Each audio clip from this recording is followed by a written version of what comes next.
Hello everyone, आज के इस वीडियो में हम आपके क्लास 11 बायोलॉजी का chapter number 14 respiration in plant के एग्जाम्पलर एमसीक्यूज डिस्कस करेंगे। ठीक है जी।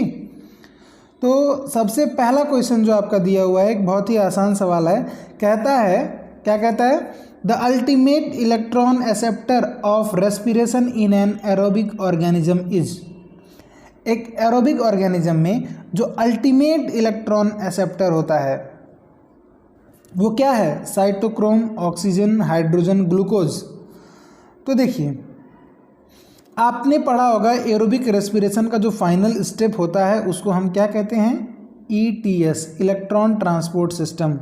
और उस ईटीएस में आप देखे होंगे कि जो फाइनल इलेक्ट्रॉन एक्सेप्टर होता है या फाइनल हाइड्रोजन एक्सेप्टर होता है वो होता है आपका ऑक्सीजन, जो कि बनाता है मिलकर हाइड्रोजन, प्रोटॉन और इलेक्ट्रॉन को एक्सेप्ट कर कर क्या बनाता है? वाटर बनाता है ना।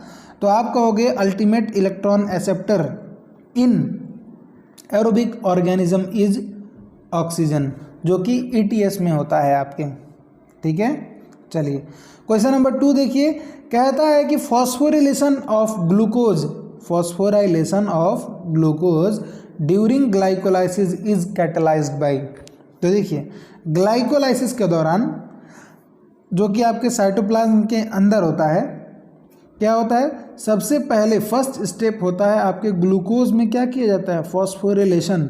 और इस ग्लूकोज को बदल दिया जाता है ग्लूकोज 6 फॉस्फेट में। और इस स्टेप को कराने के लिए एक एंजाइम की ज़रूरत होती है जिसका नाम होता है हेक्सोकाइनेस। क्या नाम होता है इसका? हेक्सोकाइनेस, जो कि आपके एनसीईआरटी में डायरेक्टली लिखा हुआ है। तो क्या कहोगे आप बताइए? 4 ऑप्शन दिए हुए हैं यहाँ पे। पहला कहता है फॉस्फोग्लूकोम्यूटेज, फॉस्फोग्लूको आइसोमेरेज, हेक्सोकाइनेज और फॉस्फोरिलेज। तो आप कहोगे hexokinase is the enzyme that is involve in the phosphorylation of glucose during glycolysis. ठीक है, चलिए क्वेश्चन नंबर 3 देखिए। कहता है पायरुविक एसिड, बिल्कुल pyruvic acid the key product of glycolysis, जो कि ग्लाइकोलाइसिस का प्रोडक्ट होता है। ग्लूकोज को हम क्या करते हैं? ग्लाइकोलाइसिस से पायरुविक एसिड में बदल देते हैं। बहुत सही बात है। Can have many metabolic fate, इसका कई मेटाबॉलिक फेट हो सकता है, ये भी बहुत सही बात है।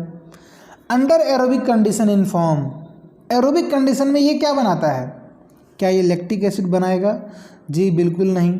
क्या ये इथेनॉल बनाएगा? जी बिल्कुल नहीं। 2 ऑप्शन ऐसे मिलते जुलते कुछ हैं जो एरोबिक में हो सकता है। एरोबिक में क्या होता है? फाइनल स्टेप जो होता है एरोबिक रेस्पिरेशन का, उसमें तो CO2 और H2O बनता है। लेकिन आप ध्यान दीजिए, जब आपके पायरुविक एसिड को एरोबिक रेस्पिरेशन में जाना होगा तब वो क्या होगा? लिंक रिएक्शन में जाएगा, लिंक रिएक्शन। और उसके थ्रू वो क्या बनाएगा? एसिटाइल को एंजाइम A बनाएगा और CO2 रिलीज होगा। यानी आप क्या कहोगे? पायरुविक एसिड जो कि आपका ग्लाइकोलाइसिस का की प्रोडक्ट है, इसके फेट तो कई सारे होते हैं, मतलब कई सारा भविष्य है इसका, कुछ भी बन सकता है, मतलब 2-3 ऑप्शन होते हैं। पर एरोबिक कंडीशन में वो अक्सर, या मतलब एरोबिक कंडीशन में वो क्या बनाता है? Acetyl co enzyme A plus CO2 बनाता है।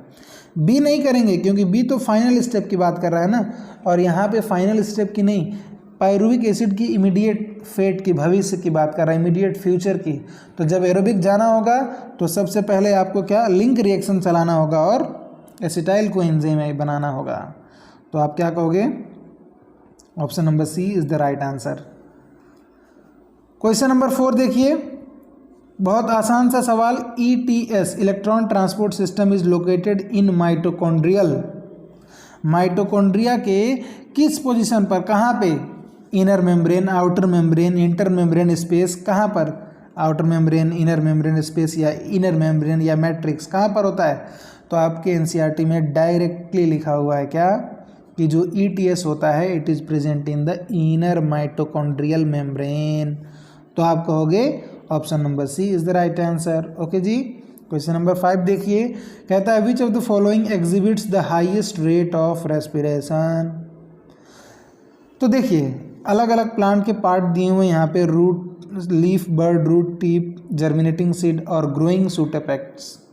तो आपको क्या ध्यान समझना है, आपको ये बात समझनी है कि जो जर्मिनेटिंग सीड होता है ना, उसमें रेट ऑफ रेस्पिरेशन बहुत अधिक होता है, क्योंकि उसके एनर्जी के रिक्वायरमेंट थोड़ा ज़्यादा होता है as compare to the other part of plant. अब चाहे वो रूट का टिप हो, चाहे लीफ का बड हो, या कोई सूट का टिप हो या सूट अपेक्स हो, आप कहेंगे जो जर्मिनेटिंग सीड होता है ना, वहाँ पे रेट ऑफ रेस्पिरेशन ज़्यादा होता है, क्योंकि उसकी एनर्जी की रिक्वायरमेंट थोड़ी ज़्यादा होती है। तो ऑप्शन नंबर बी आप सही कहोगे। ठीक है जी। क्वेश्चन नंबर 6 देखिए क्या कहता है। क्वेश्चन नंबर 6 कहता है choose the correct statement. Correct statement choose कीजिए। 4 स्टेटमेंट दिए हुए हैं। पहला स्टेटमेंट कहता है pyruvate is found in the mitochondrial matrix. Pyruvate कब बनता है भैया? ग्लाइकोलाइसिस के दौरान ग्लूकोज से पायरुवेट बनाया जाता है। तो ये कहाँ होता है? माइटोकॉन्ड्रिया के मैट्रिक्स में होता है क्या? जी नहीं, बिल्कुल नहीं। ये तो कहाँ होता है? साइटोप्लाज्म में होता है। तो यहाँ माइटोकॉन्ड्रियल मैट्रिक्स लिखकर इसको गलत कर दिया गया है। बी कहता है during the conversion of succinyl coenzyme A to succinic acid a molecule of ATP is synthesised. ATP बनता है क्या? ससिनाइल कोएंजाइम ए से सक्सिनिक एसिड बनने के दौरान क्या एटीपी का फॉर्मेशन होता है?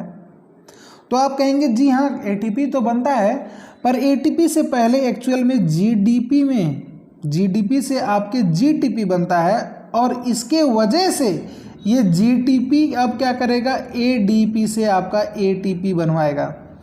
तो एक्चुअल में ये सही भी है थोड़ा सा, और थोड़ा सा गलत भी है। अब ऑप्शन हमारा ये सही है या नहीं, इसके आगे हम देख के डिसाइड करेंगे ये हमारा आंसर है कि नहीं। ऑप्शन नंबर सी आपका क्या कहता है? Oxygen is vital in respiration for removal of hydrogen. Respiration में ऑक्सीजन वाइटल है, यानी एसेंशियल है, ज़रूरी है रिमूवल ऑफ हाइड्रोजन के लिए। तो ये बात देखिए, जब आप ईटीएस पढ़ते हैं तो वही वाली बात अभी शुरुआत में आया था ना, फाइलन इलेक्ट्रॉन एक्सेप्टर या हाइड्रोजन एक्सेप्टर कौन था? आपका ऑक्सीजन था ना। तो हमें उस हाइड्रोजन को एक्सेप्ट करना है और रिमूव करना है, किसके मदद से? ऑक्सीजन की मदद से। ठीक है, तो ये ज़रूरी होता है। ठीक है, ऑक्सीजन ज़रूरी है क्योंकि वो हाइड्रोजन को वही रिमूव करता है, that is the final electron acceptor या हाइड्रोजन एक्सेप्टर।